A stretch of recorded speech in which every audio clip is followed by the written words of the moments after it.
Okay, I think we'll get started because this bit is just a little bit of reminders of what's going to happen today, and then hopefully the rest of the attendees are going to join. So for those that aren't aware, I also run a Helix webinar series. So we've decided to incorporate the smart reporting to Helix dashboard workshops. So this is the one for Wednesday, the 22nd of May. This is going to be roughly for 3 hours. We will have a comfort break after we've done some of the presenting, roughly for 10 minutes, but there's a lot to capture today. So we have 3 presenters. We've got Nikhil, we've got Abhinay and Ajenka. We're also going to cover a demo. There's going to be some roadmap stuff and also just around the processes. So just a reminder of the other workshops as well. Just want to give you a heads up. Don't worry about taking these links. We will be sharing out the slide decks after the event. So for those that have already done the migration or started, we do have a session on the 4th of June, which is an Ask the Experts. So it's a great opportunity to hear some of the generic questions that might come from customers or partners. Very interactive session, round table. Some of the panelists and hosts today will also be included in that session. So if you want to register, there is a link there. That's just for 1 hour. And then we also have some more workshops coming up. So if you do have any APAC colleagues or want to go back onto another session, maybe something gets missed today, we have a session coming up on the 19th of June. And then we also have another session that will start an hour later, but that will be on the 26th of June. So again, if you want to share that with your colleagues, this will be available after the event. So just a reminder as well, before we talk about putting your questions into Zoom, there was 2 bits of education that was needing to be completed. So I'm hoping that all of you have managed to get that done. If you haven't, then please make sure that that's a priority. These were sent to you via education. So once you registered, you should have received that. So that's another reminder for you. So if you can just make sure that you get that set up. The other is on the chat at the bottom, you'll see the Q&A section of Zoom. So for those that have attended webinars before, any questions you have, because we will leave you remaining muted until towards the end. Any questions when someone isn't presenting, we will have a team of panelists that will be answering those questions. And then at the end, we have 15 minutes, which will be allocated for the roadmap, which will Nikhil will present. And after then, we'll have some time for Q&A. And any questions that haven't been answered, then we will bring them to the live Q&A and unmute you. So I think this is probably a good time to bring up just the legal notice, just as a reminder, because we're going to be covering roadmap session. We will have some information that will be shared with you. Obviously, we would like to get everything in the product as much as possible, but sometimes that can be subject to change. So anything we share today is confidential. So if you can just take a few minutes to read this, and we will be sharing this again later. So I think that's probably a good opportunity now, Nikhil, to get you started if you want to start the actual session. Thank you, Sam, for that introduction and for kicking off this workshop. Good morning, good afternoon, good evening from wherever you're joining this workshop.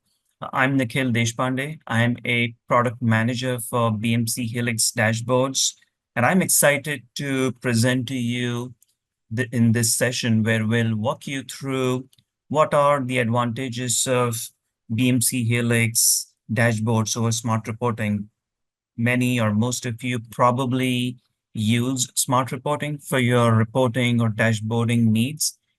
And we want to take this opportunity to share with you why BMC Helix dashboards is a compelling alternative to smart reporting, which allows you to get deep insights into all the information that's generated by the wide range of BMC Helix products that you use today.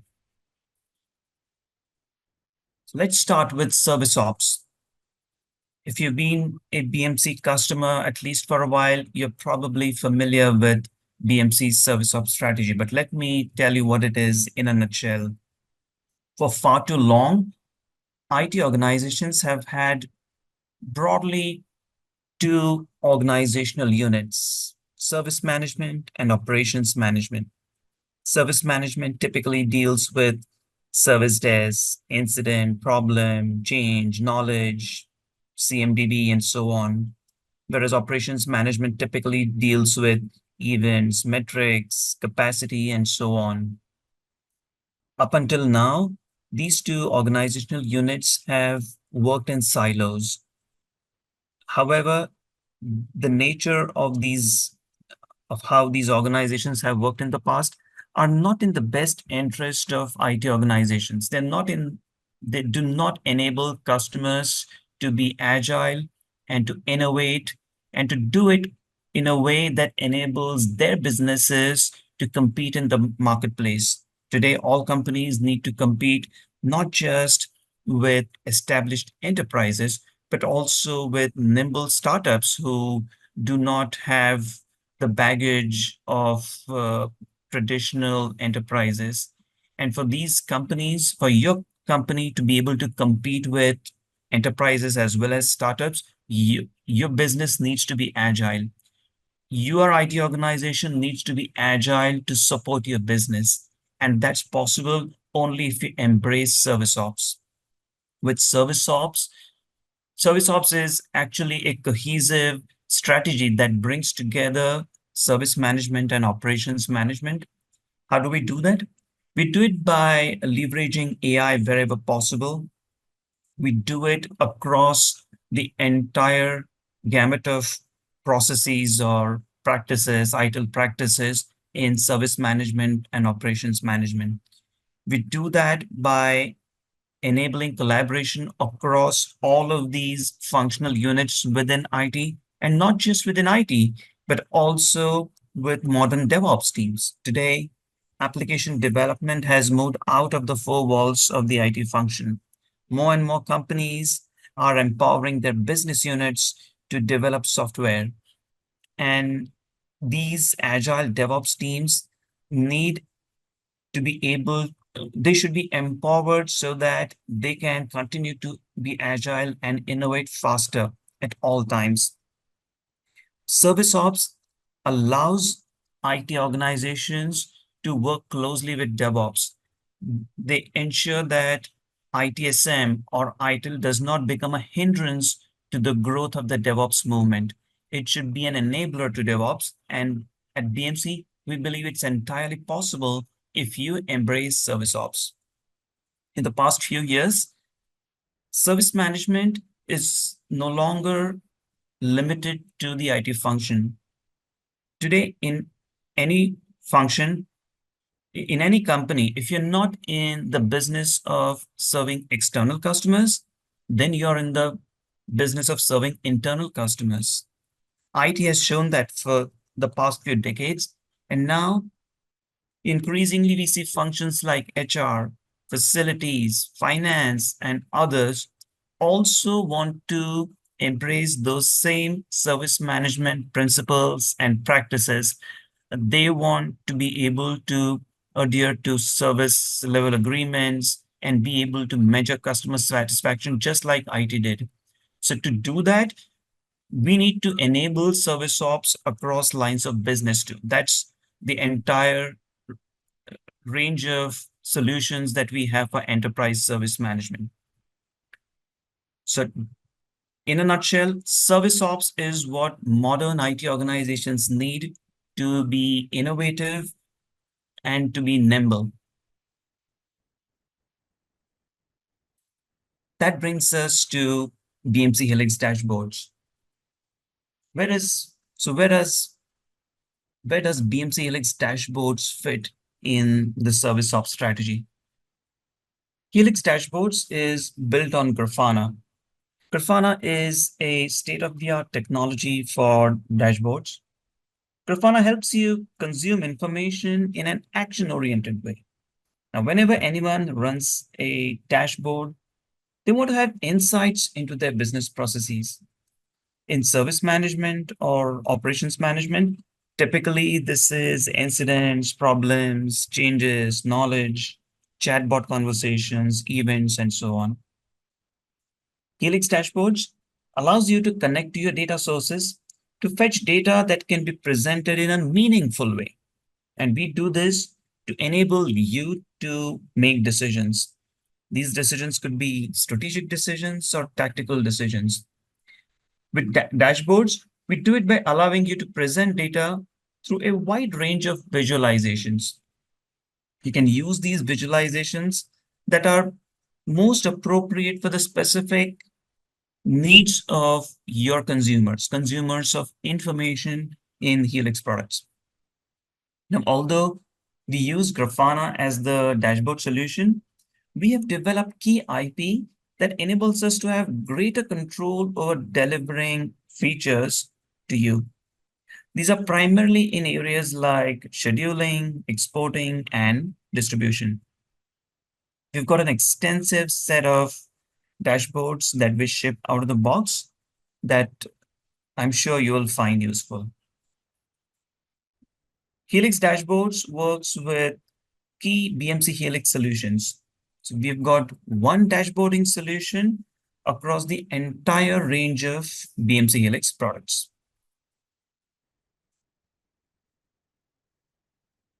Why is Helix Dashboards the right solution for you? Helix Dashboards is a common reporting solution for the entire range of BMC Helix products. So it's not just unlike smart reporting, which worked with specific products like, for example, ITSM or business workflows. This goes beyond those products. Of course, dashboards allows you to report on business workflows in ITSM, but it goes beyond that. And it allows us to establish a common dashboarding platform that you can standardize on for IT service management, overall service management, and operations management. And in fact, including your custom applications on the BMC Helix platform. Service ops, and this is where service ops also comes in. With service ops, you should be able to drive outcomes in one domain based on what happens in another domain. You will have events and metrics in operations management that will enable you to have insights into the volume of incidents or a sudden surge in incidents, sudden outages, and so on. Dashboards allows you to get those insights so that you can keep your operations running and your customers happy at all times. We've got several out-of-the-box report definitions available. We continue to add to these out-of-the-box reports at all times. We've got more than 36 reports out of the box in service management. Many of these are in ITSM because most customers use ITSM. So within ITSM, we've got reports in asset management. There are 4 reports in asset management. We've got extensive reports to allow you to analyze your incidents. So incident aging analysis. There's an availability dashboard. In change enablement, we have got a change dashboard. We have got a DevOps metrics dashboard that aligns with best practices of DevOps. We've got a KCS effectiveness and efficiency dashboard. There are dashboards on problem management, service requests, and so on. In CMDB, we have got a data quality dashboard and another CMDB overview. In business workflows, also, we have got dashboards that allow you to keep a close tab on how well you're meeting SLAs, how satisfied your customers are. Likewise, we've got dashboards in live chat, digital workplace, and virtual agent. On the operations management side, also, we've got several dashboards, so events, metrics. There are Microsoft SQL Server metrics, Oracle database metrics.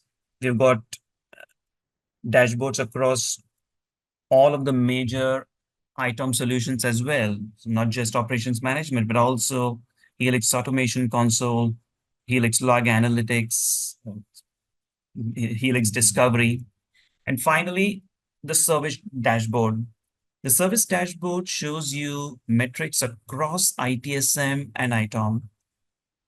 So this is the true power of service ops. We'll see this dashboard in this session. It allows you to make the most of service management and operations management right from one dashboard. We continue to grow this list of dashboards. To look at our latest list of dashboards, please head to our product documentation site. And with every release, whenever we ship reports, you'll see the documentation page updated with the latest list.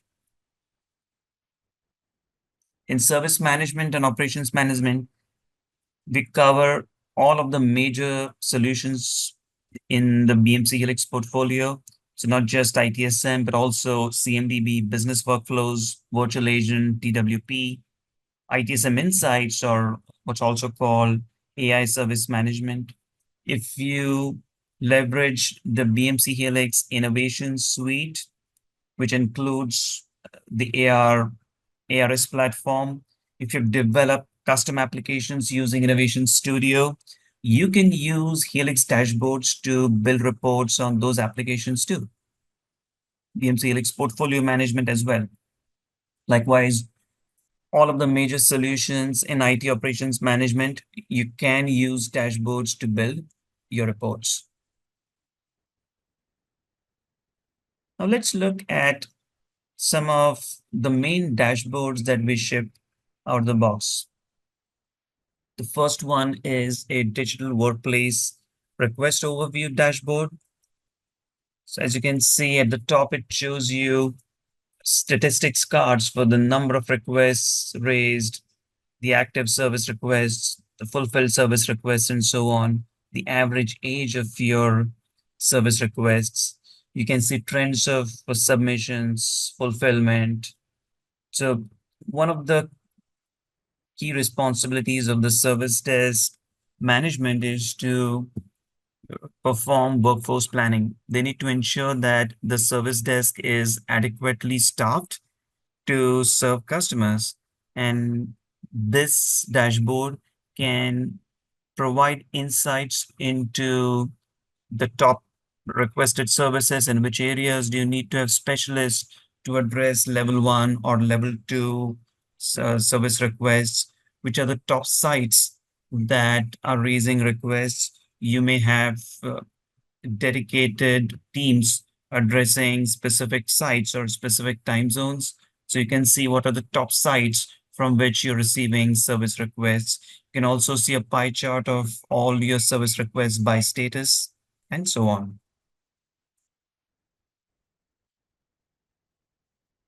This is a service dashboard that brings data, that shows you data on one dashboard from IT service management as well as IT operations management. So at the top, you can see statistics like health score, number of situations, availability, all of these event categories, all of these come from operations management. At the bottom, you see statistics cards. Some of these are from operations like events, outage durations, and so on. But you also see some service management metrics like mean time between failures, mean time to recover, open incidents, SLA, SLA statistics, open service requests. And at the center, there's a timeline that shows you on one chart, you can see events, incidents, and the health score. So you can use this chart to correlate events and incidents, including any major events, major or minor events. And this is where dashboards is an integral part of BMC's service ops strategy.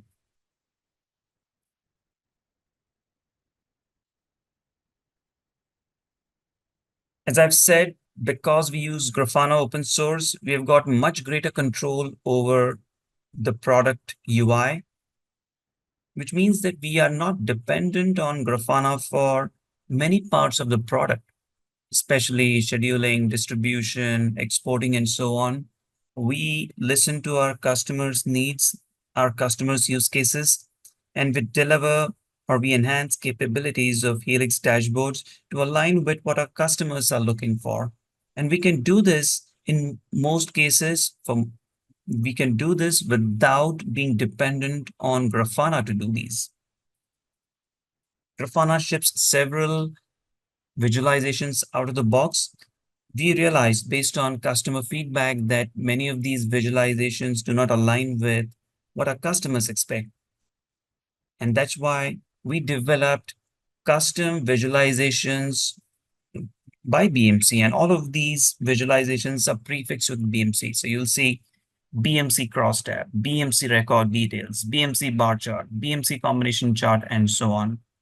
And in the future also, wherever necessary, we will deliver BMC specific visualizations to allow you to better visualize the information in your Helix products.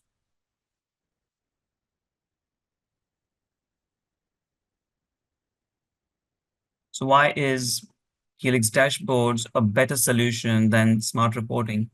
Increasingly, Grafana is becoming more and more widespread in use in the IT world and it's proven for its scalability, for its performance, especially in the IT operations management world. The ability to closely tie events, metrics to time series is an integral part of Grafana, unlike Yellowfin or unlike smart reporting. And you'll realize that because Grafana is widely used in the market, if you need to hire resources, you will find readily skilled resources in the job market for Grafana. Building or designing reports in Helix dashboards is very easy. Anyone who has anyone who's familiar with our products or anyone who has developed reports in the past, not just on Grafana, but even on other reporting solutions, will find it easy to get up to speed with Grafana or with Helix dashboards. And when you're able to bring your users up to speed quickly, it not only helps your team to be productive, it allows you to take advantage of all the data that you have in your products and be able to use these skilled resources to build dashboards for consumption by your business units. Now let's look at some of the dashboards that BMC has developed. Now, some of these dashboards have been developed by BMC IT. BMC's IT function also leverages BMC Helix solutions, including BMC Helix dashboards. We are going to look at some of the dashboards they have developed that they find useful.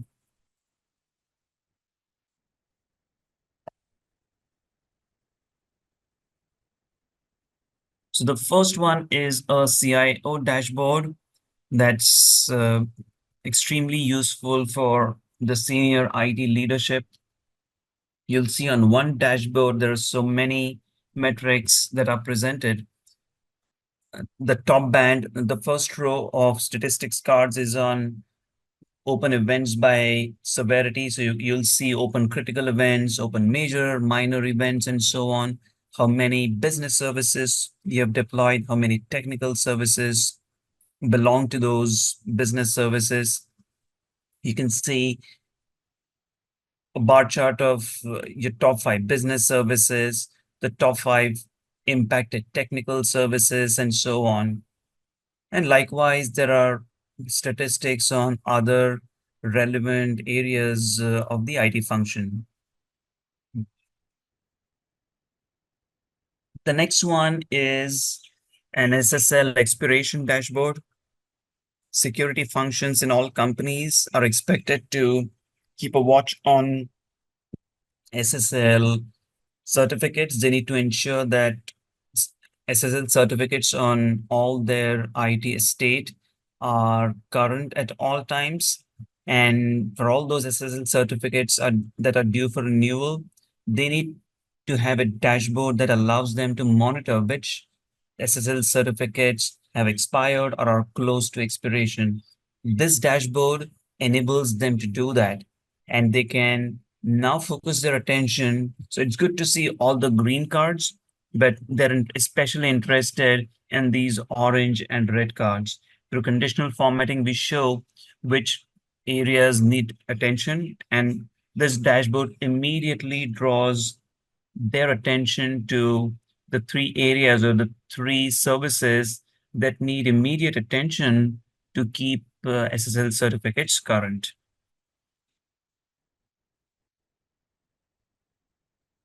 Another report used by the IT infrastructure team is a VMware vCenter overview dashboard. So it shows the communication status, the vCenter availability. It shows the health of the overall cluster, which ones are okay, which ones are at warning levels.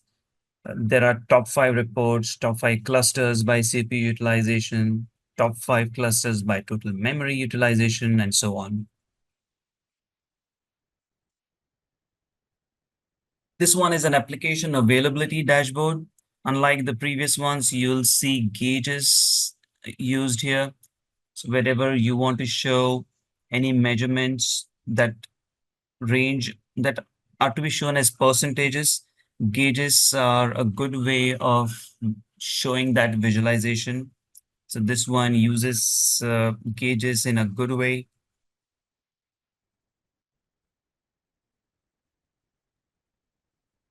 Then you have your typical service management or service desk analysis dashboards, incident aging analysis. Almost every service desk faces challenges in open incidents that are open for too long, despite their best intentions and actions. There are some incidents that are open for too long, and they need, because service desks are subjected to service level agreements and there are customer satisfaction goals too, they need to be able to monitor or keep a watch on incidents that are open for too long. So any incidents that are open for more than 30 days immediately draws attention. Why is this figure so large? What needs to be done to close these incidents and so on? And then you can have further analysis on these by presenting in other panels. You can then slice and dice this data across different dimensions, such as it could be by assigned group, it could be based on how many times incidents are being tossed across from one team to another, how many times they are being reassigned. You can also build a cross tab on priority versus age. So you can see which areas draw your attention immediately. So this is the incident aging analysis dashboard. Problem management, another area, a common challenge most service desks face is that the number of problems that are being pursued by problem managers is a small fraction of the problems that they should be pursuing. And one of the reasons is that problem managers often do not have insights into which problems are worth pursuing, which ones they should be spending their time on. A dashboard such as an open problem analysis dashboard can help them do just that. They can allow them to focus on critical problems, open problems. You can slice and dice your open problems based on teams or based on business services, technical services, and so on.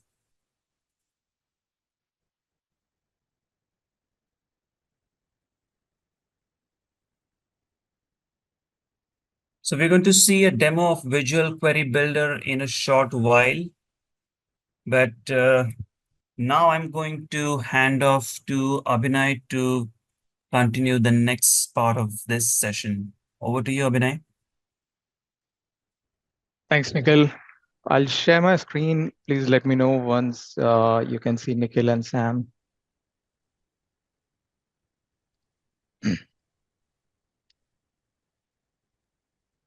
Let me know if you can see.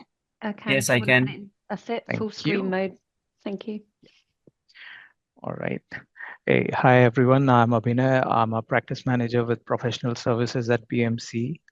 I take care of multiple product lines, including Helix dashboard, and I run an initiative center of excellence for Helix dashboard within professional services. As part of that, we provide a bi-directional connect with product team. We take the experience from the field all the experience, good and bad, we pass it on to the product team for enhancing the product experience, as well as take the best practices that product team is coming up with and equip our team with those. All right, so now Nikhil has explained us why we are moving to this wonderful new platform and all the new features that it's coming with. Let's talk about how to start this transition journey. You may have a lot of reports and you might be wondering, what's a good place to start? Are there any best practices that you can leverage? Are there any learnings from others who have done this? So we'll talk about all of this during this session.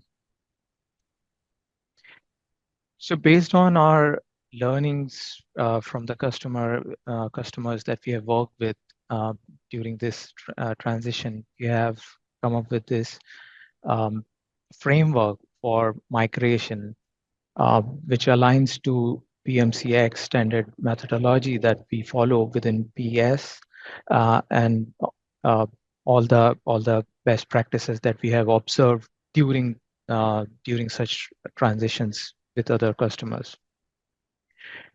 You might notice I have used BMC PS in a couple of slides, so feel free to substitute that with any team that is doing the conversion.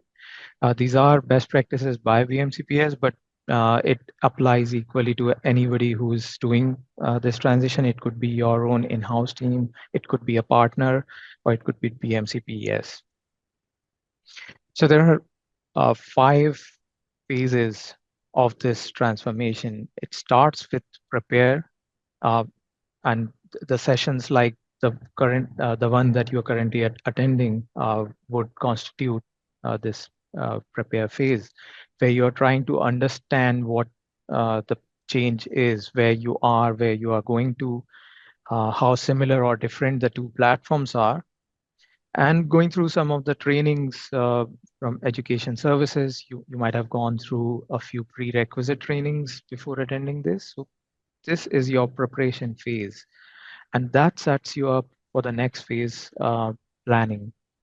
And this is where we'll do a little more deep dive planning for this transformation, for this transition. It starts with the assessment of your smart reporting usage. So how extensively you are using, what features you are using, and then understand how they map to the new platform, and how we can best plan the entire transition. So uh, uh, we'll start with prioritizing those reports, filtering some of those reports which are not needed, and we'll talk a little bit about this in few minutes. And once we have a good analysis in place, we can then start planning. And that leads us to migrate and validate phase. And the two go hand in hand. It's an iterative approach. So you migrate some and then validate if that makes sense to the end users, the consumers of those reports or not. And the feedback goes back to the migrate phase, and so on. So once the migration is done and we are happy with the reports, that takes us to the transition. So we go live with the new reports. And if you have external team working with you, like BMCPS or a partner, then the team helps you with post-go live support and knowledge transfer, how this transition was done. Were there any issues, how they were dealt with, and all of that. All right. So now let's try to understand the differences and similarities in the two platform, and what can be automated, what cannot. So there are many more features, but I have listed only the ones that have biggest impact on this migration.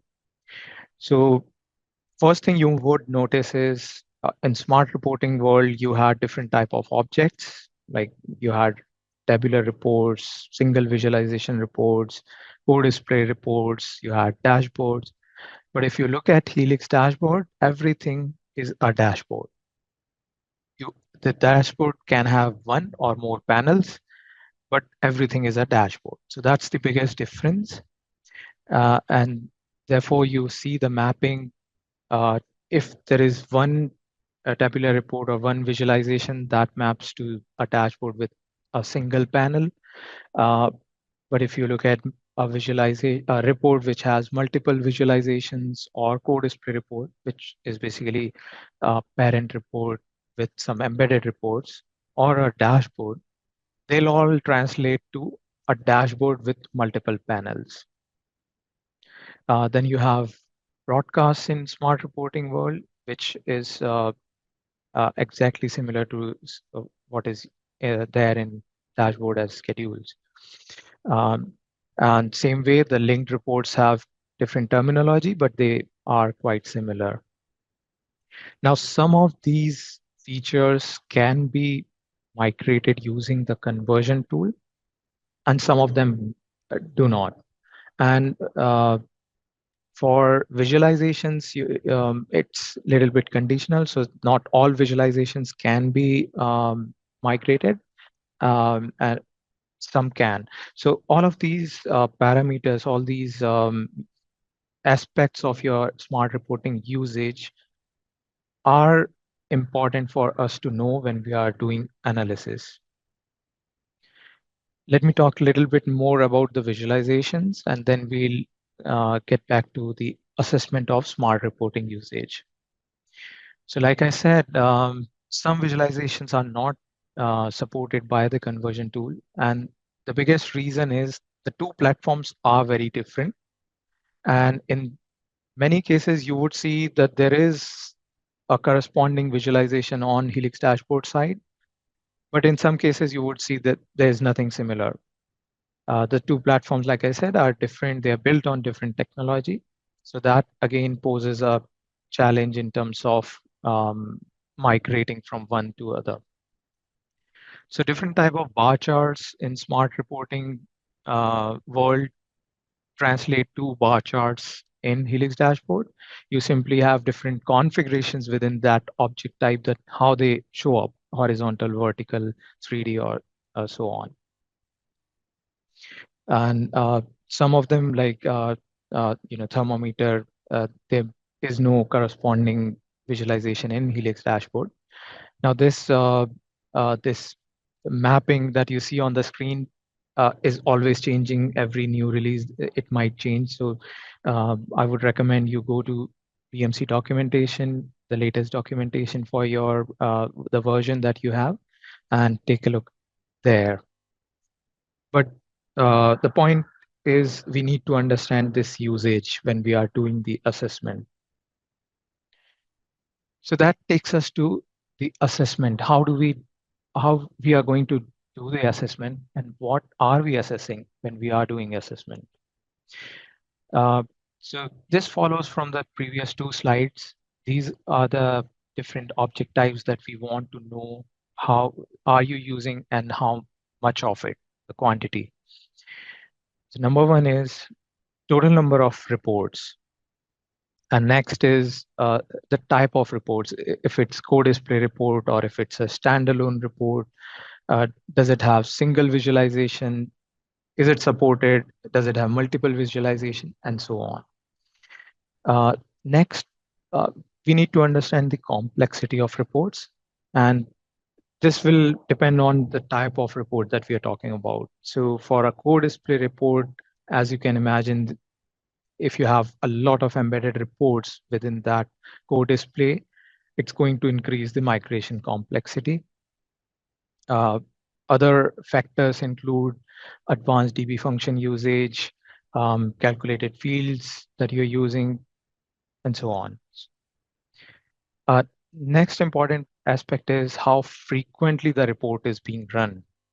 And this will help you understand whether the report is being used at all, or if it's used, then what's the priority? How frequently is it being accessed? So, and finally, the other object types that we saw in the previous slide. So how many dashboards do you have? Broadcasts, and then finally the report linkings that you have. How do you do this assessment? So on the documentation page, BMC Docs, you would find a list of SQL queries that give all this information. You have queries listed out for different aspects of the usage. So they are very granular. You can get information on the users, all the objects, the aspects that I talked about, and much more than that. Top users, top reports, top dashboards, and so on. That takes us to a walkthrough of a sample assessment. So let me take you to a sample assessment, and I'll talk a little bit about what all things would matter and in what way. So I'm going to share a spreadsheet, and Sam and Nikhil, please confirm when you can see it. Yeah, it's come up. Great, thank you. Okay, so the report that you see on screen is based on custom assessment queries that PS has created. They are based on the same queries that are publicly available. Although this assessment query is an internal IP, but like I said, it's all based on the publicly available queries. It's just that we have picked and tuned them a little bit more in terms of the assessment that we do. So what you see here is the hit count, how frequently the report was run. And for this particular assessment, the cutoff date was last 90 days. Now, every organization is different. Every organization will have different priorities, different way of looking at the reports, filtering them. So this can vary. So you might want to look at last 30 days, 45 days, 90 days, 180 days, or last 1 year. So it depends on your organization, how far back you want to look at. But like I said, the idea here is we need to filter out the reports that are not really getting used or are very rarely used. So they are very low priority. So this helps us in filtering and prioritizing. The next one, public or private. So here, and I'll talk a little bit about this later in the session. The public reports, as you might probably already know, so these are accessible to the entire organization, whereas private ones are visible only to a specific user. So that again gives us idea if this report was being used by a certain individual, are they still using that or not? Maybe the usage is very limited. So again, that helps in prioritizing. Next, visualization type. So this is where you know whether we have a supported visualization or unsupported visualization vis-a-vis the conversion utility. Next few fields are helping you understand the complexity of that report. So like I said, depending on the report type, it will be different factors, but for a co-display, it's the child reports, or for a standalone report, it would be how many calculated fields do you have, advanced DB function usage, how many reports are linked to it, and so on.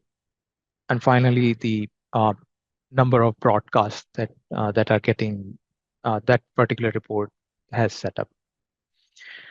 So stitching all of this together, this gives a fair idea about how much time and effort it's going to take to do this entire migration. And let me go back to my PowerPoint now.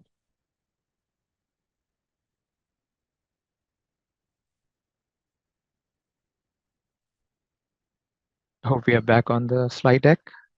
Yeah, it's showing assessment sample walkthrough. Thank you. Okay, so based on whatever we have heard so far, here is an example of migration process that you might follow in your organization. Now, like I said, every organization is different. Um, you might be structured differently, you might function differently. So this can be tweaked, but it aligns to the 5-phase framework that we saw at the beginning of the session.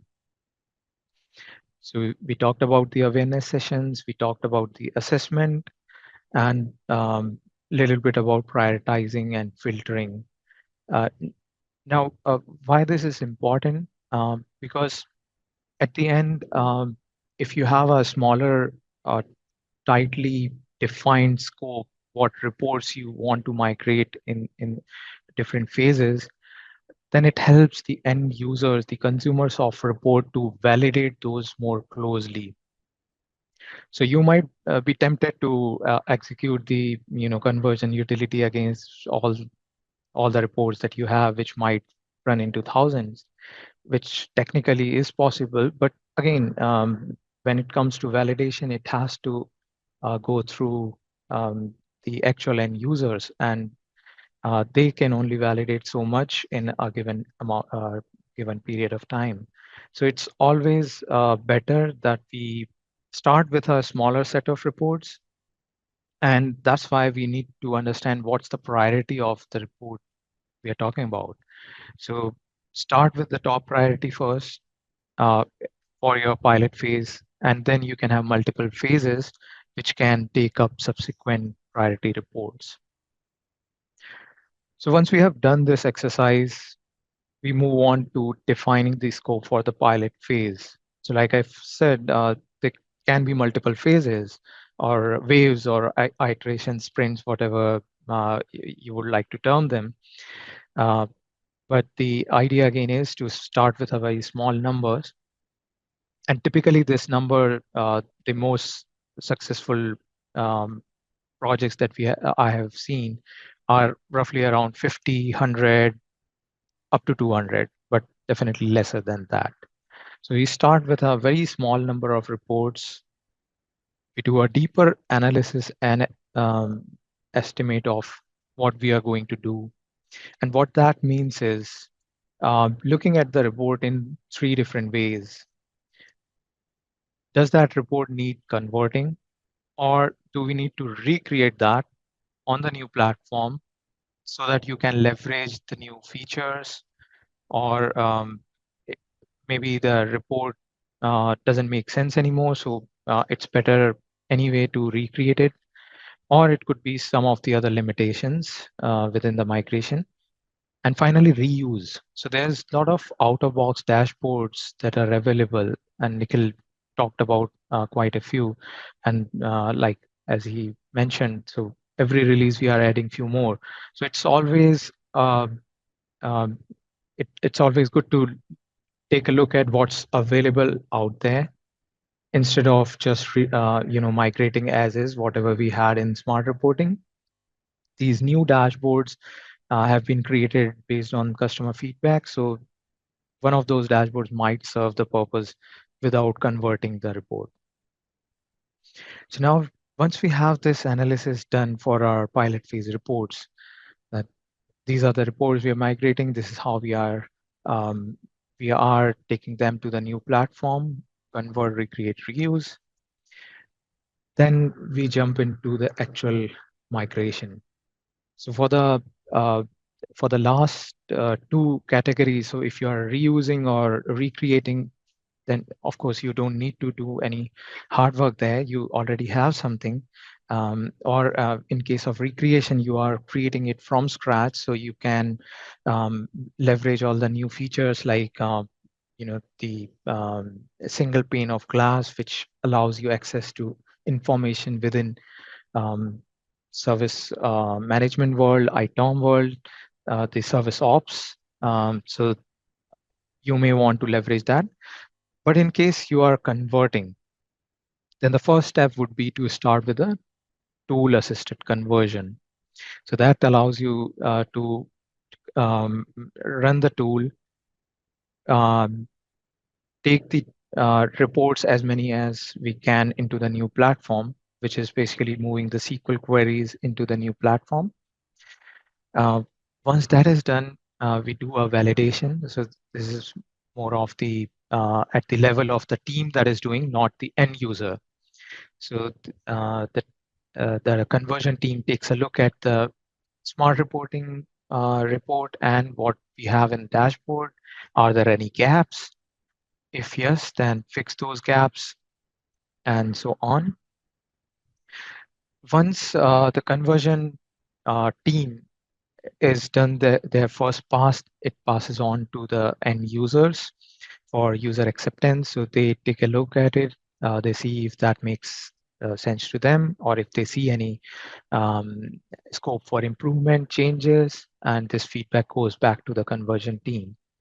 Now again, this process, migrate and validate, can go in different ways. It could be waterfall. You may want to do all 50, 100 reports in one go, and then have the end users validate and so on. While other organizations might prefer to do it more agile way, so doing it in 1 week or 2 week sprints, define a scope for every week, do the conversion. In parallel, the end users can validate the previous sprint reports, converted reports. So it can be done in different ways, and this is where the tweaking of this process to suit individual customers comes in. Finally, once we are happy with the reports, that goes to our go live phase. The reports are taken live in the production. At the end users can start consuming them, and the team that help you with the conversion, they do a knowledge transfer to you if they are an external team. So this concludes our pilot phase, and then you can start picking up the next set of priority reports.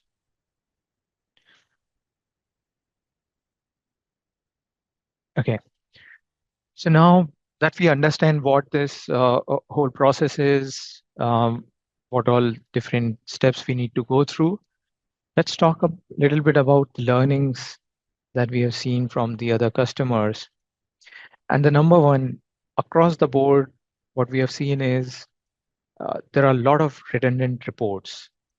So this number varies, but this is upwards of 50%. At some customers, I have seen this as high as 90% of their reports were not really needed. And this comes up when we do that assessment. So when they start looking at those reports, many of our customers realize that, okay, these reports are really not needed. And the reasons could be multiple. So most common reason is they were one-time reports. They were created for one-time use. They've served their purpose. They are not needed anymore. The other reasons include private reports whose creator, the consumer, has left the organization or moved to a different part of organization. So they're not being used by anyone. And there are a few other reasons because of the org changes, the way the teams function, and so on.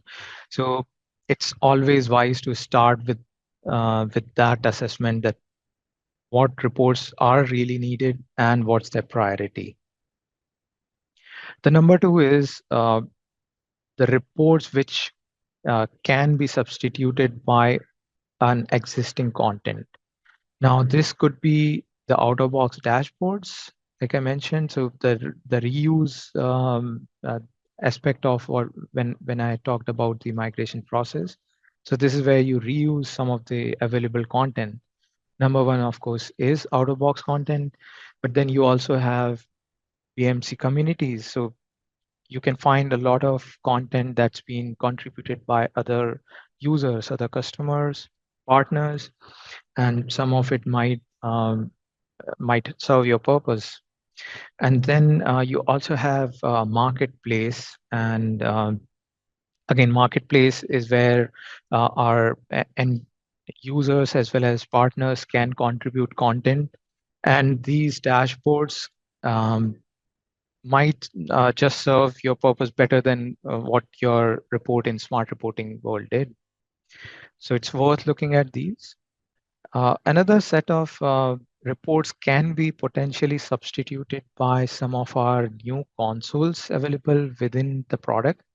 And the two consoles are shared ticket console and asset console. And you'll see the screenshots of these dashboards, these consoles on the right-hand side of the screen. Um, so these consoles allows simple sort of query of your tickets or assets and filtering them based on certain criteria. You can save those presets. You can export these results in CSV. So in many cases, we have seen customers are generally using reports which are simple tabular reports displaying asset data or ticket data. So those reports can be potentially substituted by these out-of-box consoles. You don't need to do anything. They are already out there. Finally, planning the phases. So I touched upon this in the previous slide as well when we talked about the process, but um, what we have seen is the smaller the pilot phases, especially pilot phase, but all the later phases also, the more focused it is, the more successful the transition is. For the simple reason, because you are able to do the assessment and analysis more deep dive for each of those reports, and the end users are better able to validate those reports. So when you go live, you really know that they are all fit to purpose. They serve what the expectations are from the end users. So generally, we would recommend a small number, say 50 or could be 100, but smaller the better it is. So let me talk about a few resources that are available to you for starting your own planning for adding a little more into your awareness, the prepare phase of it. The first stop, of course, is BMC docs. So go to the latest docs that are available for the version that you are using, and they'll practically talk about all the aspects that I've touched upon in this session, be it assessment queries, the mapping between the platforms, conversion tool, and so on. Next is education courses, and you might have gone through a couple of them as prereqs to this session, but there are many more that are available, and our education team is always adding new courses. So do check on what's the latest available, and uh, there is a complete learning path available, which takes you right from the basics all the way to a certification. Then there are different webinar recordings, much like this webinar. Our different teams have done many webinars in the past on different topics. Some of them are related to different features within the Helix dashboard, and some of them are related to this transition from smart reporting to Helix dashboard. Talking about the same few of webinars and more specific links related to this transition. I touched upon Helix community content.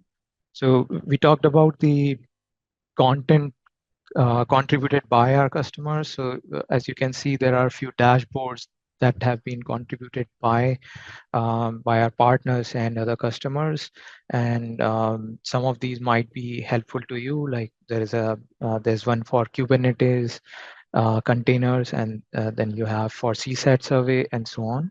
So again, a good place to stop by. You can always also use that for raising community ideas, new feature requests, and also raising few questions, and these are being answered by other users and as well as BMC employees.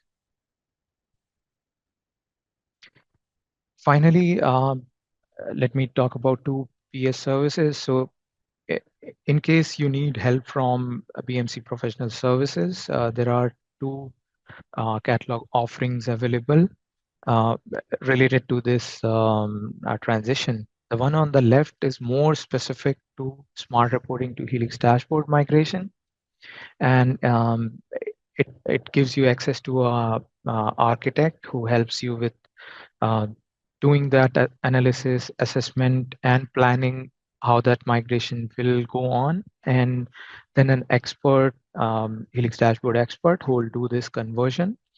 It is a time-bound service offering. While on the right-hand side, the one that you see, that one is more geared to people who are starting from scratch. So it's more defined in terms of outcomes. So how you can get started with Helix dashboards. So that's the objective. It's structured similarly. You have an architect who helps you with this analysis and design, and then you have an expert who does this implementation for you. Both of them will have a knowledge transfer component towards the end of that offering. That's all I had. Hello, everyone. Good morning. Welcome back from the 10-minute break. And we'll get started with the demo for VQB, which is Visual Query Builder, and Reporting Metadata Studio. That is the tool which is helped, which will be used for creating custom views or modifying existing views. Okay. So I just logged into my demo system. I'm just opening Helix dashboard here. Okay. I'm creating a new dashboard. So VQB is one of the option for creating new panel. It is a simple one because it has drag and drop functionality, and the user can quickly drag and drop the fields which they want, and they can create a sample report quickly. Okay. So there were these two types, form and SQL earlier. Now we have added this Visual Query Builder new option. As soon as you click on that, you will see all these views listed here. We have 9 or 10 out-of-box dashboard depending on the areas of service management. Like there is a dedicated incident management view, also for there is one for change management, problem management, and so on. And also we have one sample dashboard as well. That not this one. We have one more sample metadata view because we wanted to have this as a sample, because if anyone wants to add a new view, they can take this as a base view, and they can start adding their tables and fields in that view and do the customization. Okay. So as soon as I select incident management from this particular view option, I see all these fields. So these are all the fields which are available in this particular view. These are like separated by these folder, date and time. Also, we have like a separate folder for calculated field. If you notice, like there are different icons depending on their data type. Okay, so these are some enum fields. These are some strings. Calculated field is denoted by this icon, and also for date, there is a calendar icon. Okay, so I'll start with the simple one. Let's say I want to see incident and its priority. Let's say I just want to see incident number and its priority. And if I click on OK, this will list down, okay, this is my incident number and its priority. This particular review, it's just a preview where you can see only 100 rows, first 100 rows.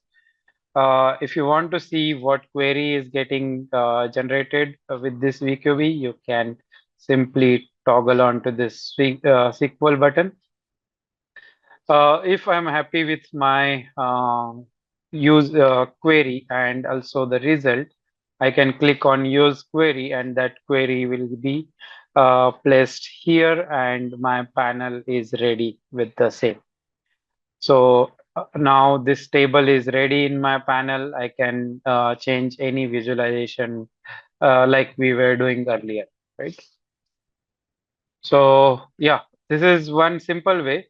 Maybe instead of incident number, let's say I want to see a count by priority. So I can simply click on these three dots and use these aggregated functions. So if you see now it is showing count and priority, but this is not readable. So I'll just make it like this. So priority wise count of incidents. Okay. So this way we can use aggregation function. There are some string functions as well.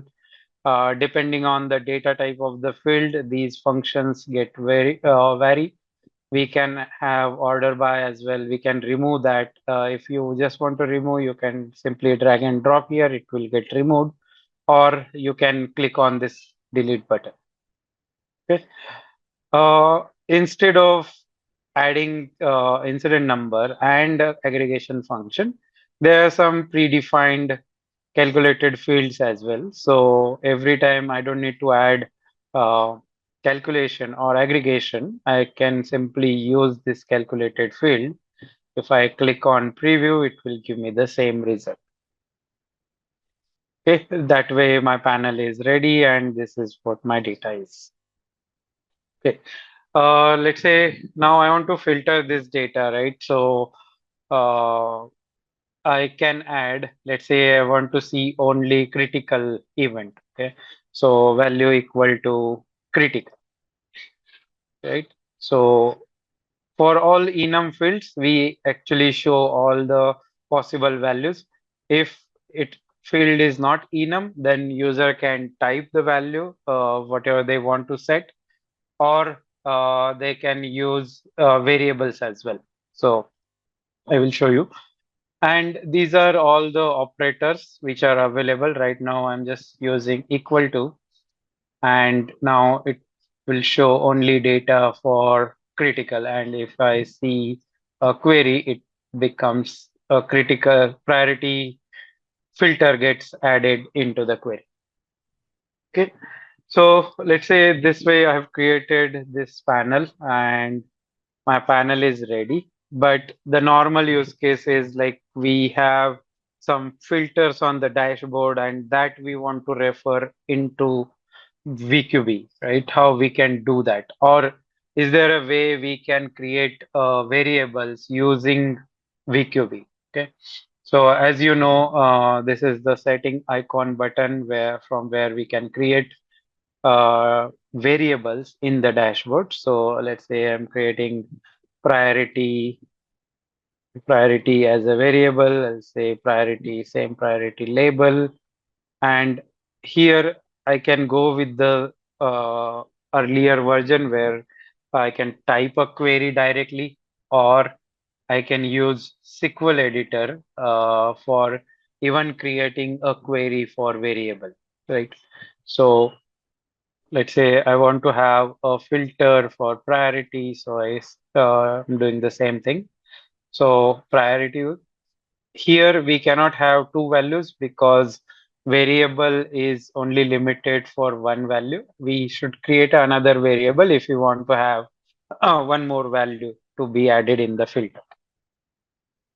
So if I just click on this, it shows these values. Here also, if you want, you can add any criteria that will be applied only for the filtering. Okay. So that criteria we can add here. I'll say use query. It will generate all these values. So this way my variable is created. For now, I'll go with the single value. Okay.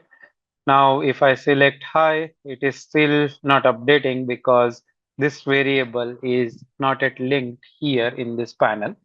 So I go and click on edit, then again open this. Now, instead of having this value, I can just simply click on like control space, and this window will get opened, and I can use template variable, which is a priority one. Okay. If I click on apply, it will show value for high. I can click on apply, and now my panel will show the data for whatever the value that I'm selecting from the variable. So this way we can use VQB or Visual Query Builder.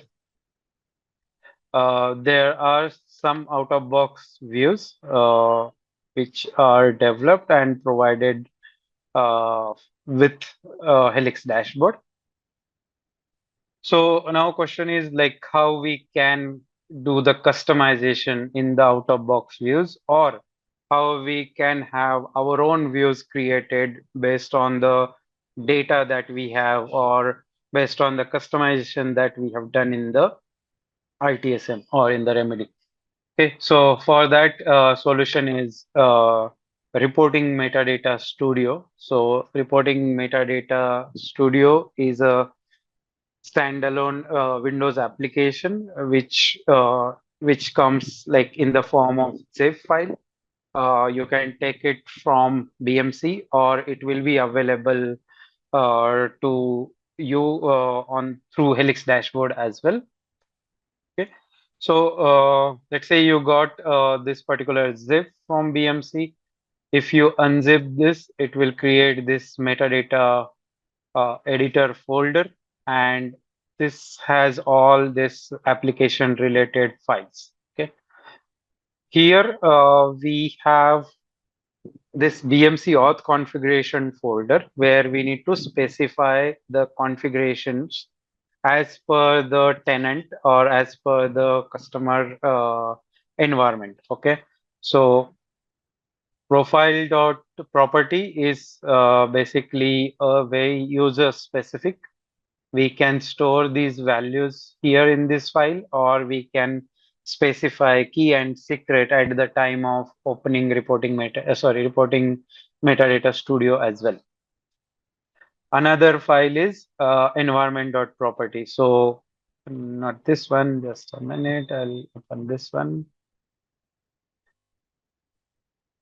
Yeah, so here we need to specify tenant ID, tenant URL, which is the URL of Helix dashboard or Helix portal, then AR host.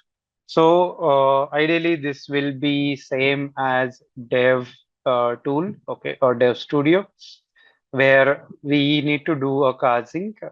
We need to configure the casing with AR database, and this is one sample, or this is my casing config file where I have mentioned local port 127.00.01 is linked to 4600 of this host. So that way I have done this configuration. You can get these information from BMC, the activation team. If you're using Dev Studio, then you already have this casing configuration file. You can use the same, and you can use the same details here while configuring this environment.property for reporting metadata studio. REST endpoint, this is basically a platform URL which you can find here. Okay, I'll not save this dashboard in the data source in Helix dashboard. So this is the platform URL which we need to specify here, and alias. So environment alias, you can give anything. Okay, I'll talk about this alias maybe after. But these are the values. So now question is from where we can get this key and secret, right? So if you go to portal, all the users are managed by the portal and the ITSM. So if you go to portal and if you log in with your user, so this is my user, IUR1. If I see and click on this my profile, I get this option, my access key. Okay, so any user who has this access of creating access key, they can create two access key at a time. Okay, I have already created this one, and this is, I think, someone else created. Otherwise, user can click on this add key and just specify the name of the key and the expiry date for it. Sorry. And that way your key will be generated. You can copy that. It has three parameters. One is key, secret, and tenant ID. Out of that three parameters, we need to use key and secret here in this profile.property file. Okay, so as soon as you have these two files ready with you, you are ready to launch Reporting Metadata Studio on your server. Reporting Metadata Studio requires JDK 17 so that you can download and install on the machine from where you are running Reporting Metadata Studio. Okay, so now my setup is ready. I have configured it right. I can simply open this folder into command prompt and I need to run this Reporting Metadata Studio. This is a batch file. It specifies that, okay, the global credentials are used from the property file. Okay, so this is the first screen of Reporting Metadata Studio. This will, like the user which we have mentioned, that user profile gets created in this studio and this studio gets opened with that user permission. So right now, reporting admin and reporting editor, if the user has one of these two permission, they can use Reporting Metadata Studio for creating view or doing the customization in the view. So this is first screen. This will show, okay, empty domain, and there is no domain or there is no connection as such. To start with, as I said, we have four options. Like we can either take any out-of-box dashboard and import it from the Helix dashboard and then do the modification and again upload that to Helix dashboard and then create a view on top of that view, create a dashboard on top of that view. Another way is take this sample view, which is the base view, which has just two tables, one join, and then add all the tables which are required related joins, and then publish this with some different name, and that view will be ready. Or else another option could be just start creating from the scratch. You need to create a ARJDBC connection first, and then you can follow the steps you need to import the table and create a join, and that way you can design your view. Okay, so I'll take the first one, the incident management, let's say view.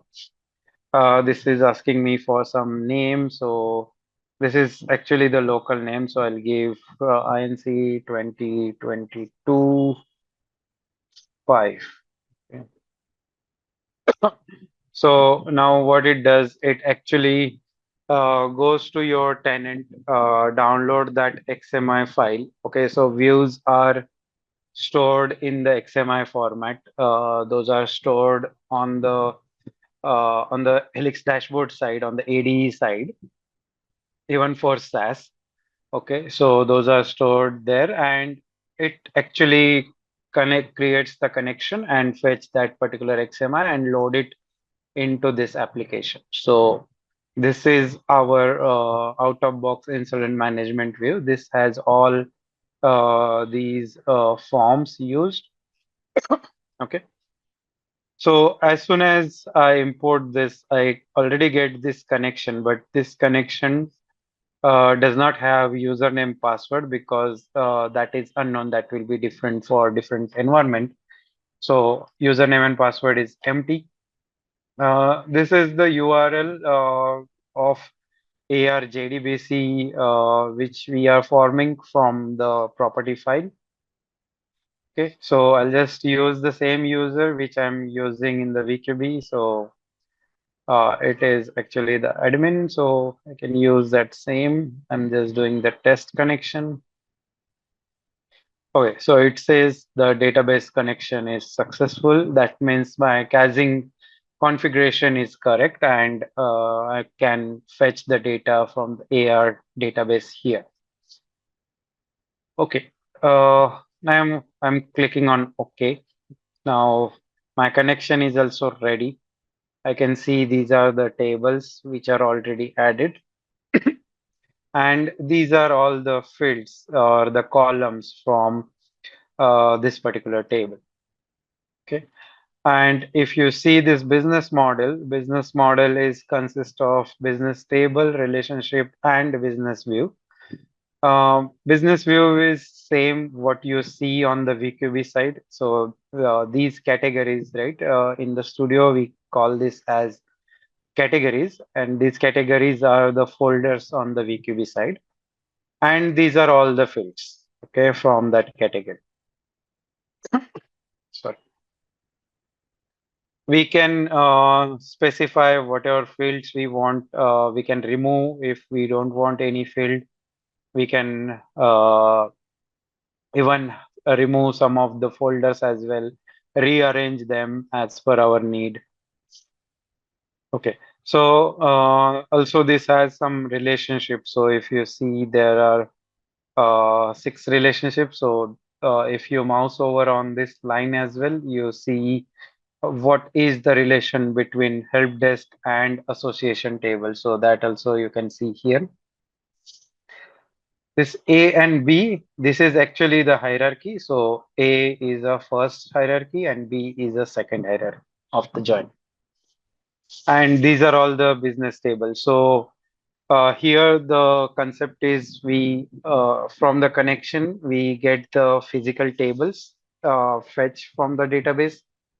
Then we add it same tables as a business table into the business model, and then create a relationship and then select the column whatever we want. Okay, so for my use case or for my this demo, I will add one more table in the same view, incident management. So let's say I'm just clicking on import table. That is the option. It is actually creating connection and fetching all the tables or all the forms which are there in the in AR ITSM. Okay, so I just want a column, sorry, table with the name statistics.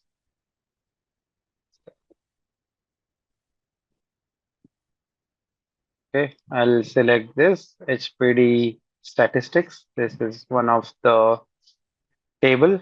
Okay.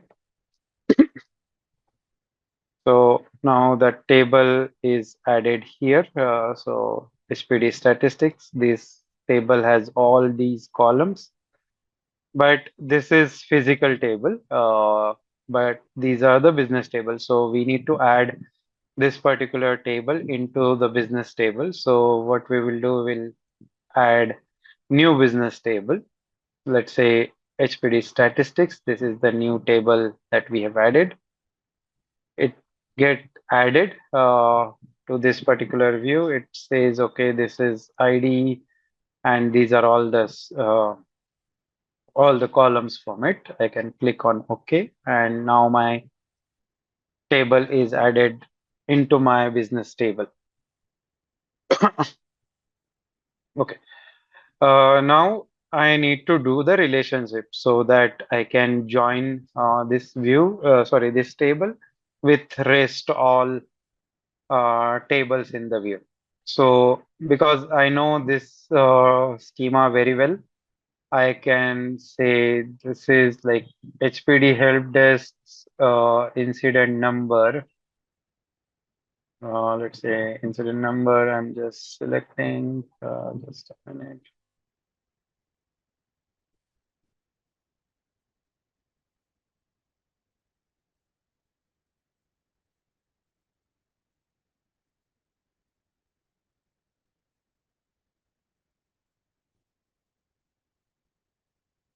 It has some different ID. Instance ID, not instance ID.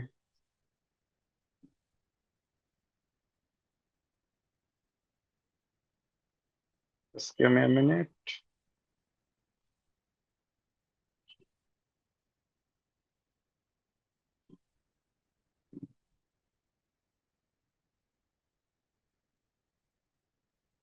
So these are all the columns from this particular table, HPD help desk. This is actually a big table which has many columns. So yeah, HPD incident number. So this is my column which I want to join with the HPD statistics, and its column is instance counter.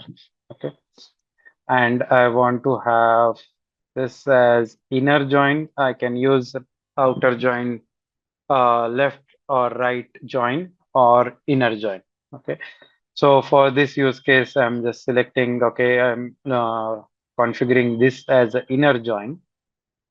And now my join is ready. Even my table is here. So these two part I'm done. Business table and relationship. For category, I will say manage category, and I want to have one more separate uh, folder for it. So I'll say stats. So this is my folder. So if you see that stats is created, I can, sorry, I can pick some of the columns from this table. Let's say tag one, and also I'll take this incident number. So 3 columns I have taken from this particular column and added it as a category here. So if you see now, this is added.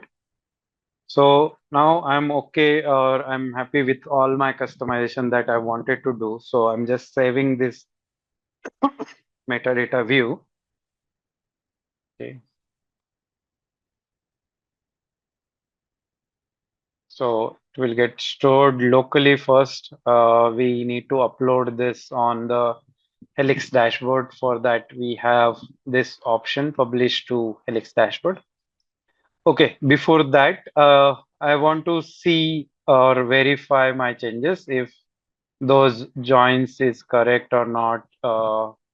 They are working as expected or not. So as a view creator, I can simply try incident number. I know incident number is same as this, or I can use tag or company. And there is the option to see SQL if you want to see what SQL this tool is generating. So this is the SQL created. If I execute this, I can see the related data as well. So looking at the data, I can confirm, okay, my join is correct and I'm getting the expected result in the reporting metadata studio as well. Okay. So I can click on OK. So now my view is ready. I've verified my changes. Now it's time to publish. Okay. So publish to Helix dashboard. This is the one option where we can see we have one more sub option, which is demo one, and another one is a configure tenant environment. So configure tenant environment is the option we have added if you are developing a view, let's say on a dev environment, but after view creation, you want to publish it to QA environment or prod environment, then in that case, you can configure or develop the view in this same studio, and then you can publish this view to QA or prod, right? You don't need to have a separate reporting metadata studio again for QA and prod, respectively. So you can use a single instance of studio and you can publish. So this is demo, right? So this is the alias that we have provided in this environment.property file. You can give any name while configuring this reporting metadata studio.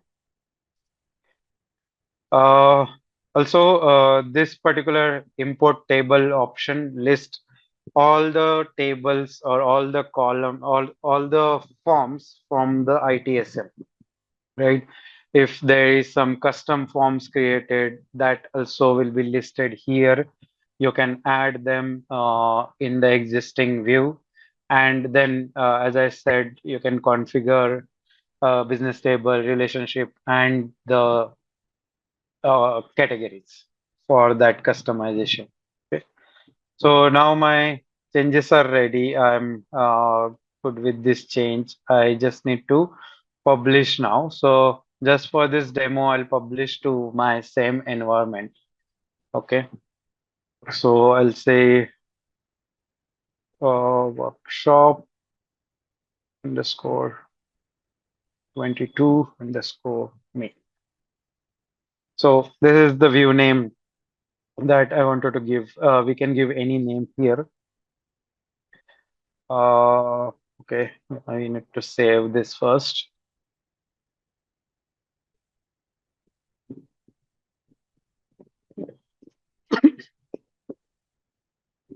So now my XMI is getting created and getting published. We don't have any option to get this XMI file because we don't want to have any customization done directly in the XMI file. All the customization will be through reporting metadata studio. So this says, okay, now my view is published to my tenant. So tenant ID is displayed.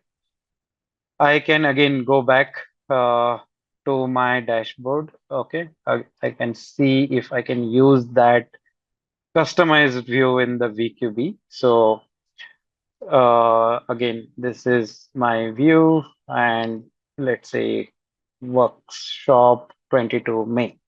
So now my custom view is available for report editor personas to use. They can start using this view, and they can avail all the customization that we have done. So let's say if I just want to see same data again, my incident number and my instance counter column.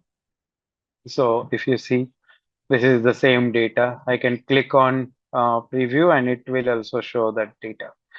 I can again click on use query, and rest all part is same. So here I have demoed like we can use VQB for creating dashboards with simple drag and drop functionality.